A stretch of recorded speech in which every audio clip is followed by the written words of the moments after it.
Hi everyone, this is Joanna from High Desert Yarn, and I just want to welcome you to my YouTube channel. Today I'm going to be showing you how to work the slanted puff stitch.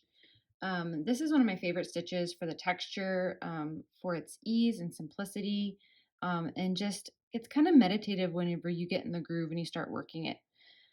A lot of people get confused on the placement of the puff stitches and how you make them angled or slanted like that.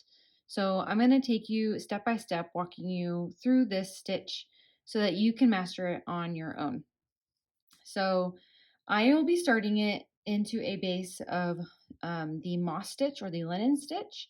I'll have instructions in the description below on how to get to this point. Um, Basically, you'll need to do a chain of 16, and then row 1 will need to be the moss stitch and row 2 will need to be the moss stitch. But just refer to those written instructions down there. Why am I doing the slanted puff stitch into a moss stitch? It's because this tutorial is specifically for the Mariposa collection, which has a blanket, the bookmark, and a coaster in it. You can easily do the slanted puff stitch with any base row before it. So go ahead and get to this point here where we're going to start row 3 with a slanted puff stitch. So I'm going to do a chain 1 and then turn. And because I want my puff stitch to go right here in that first stitch, I'm going to go ahead and skip it. So skip the first stitch and then do a single crochet in the next one. All right, and then in the first stitch is where we're going to puff stitch. So we're going to do a puff 7. So that means we're going to yarn over, insert our hook into that skip stitch, yarn over, pull up a loop. We have 3 loops on the hook. Yarn over, insert our hook into that skip stitch. It's the same one as that first stitch that we skipped. And then yarn over and pull up a loop. So now I've got 5 loops on my hook. I'm going to do it one more time. So yarn over, insert hook into that same stitch, and then yarn over and pull up a loop. And so there are now 7 stitches on my hook. We're going to yarn over and pull through all 7 loops. Now, the next stitch in the row, this third stitch is this chain space. So we're going to skip that chain space and do a single crochet right there in the next one, in that next single crochet. So I definitely like doing this stitch in the moss stitch because it kind of helps you know more specifically where the puff stitches are going to go. So I know like my single crochets are going to go in single crochets.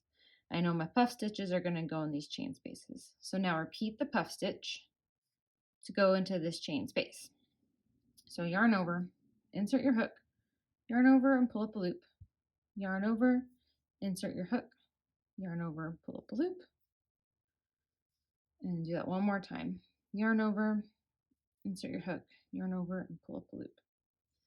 I'm going to yarn over and pull through all of the loops on the hook. And so as you can see, as we move down the row, we're slowly getting these slanted stitches.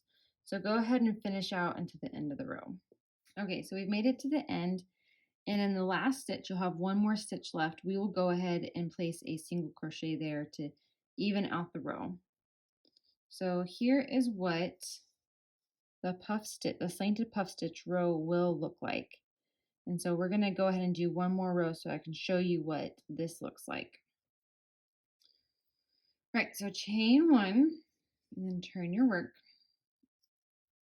And then the same thing as starting the previous row, we're going to skip that first stitch right there, and then we'll single crochet in the next one. So single crochet, and then we'll puff stitch into that skip stitch.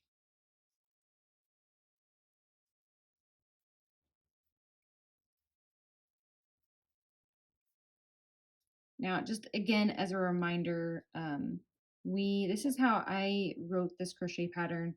I wanted the puff stitches to kind of come at the center together and not be misaligned. So I went ahead and skipped this next stitch and did a single crochet, and then I'll puff back into the skipped stitch.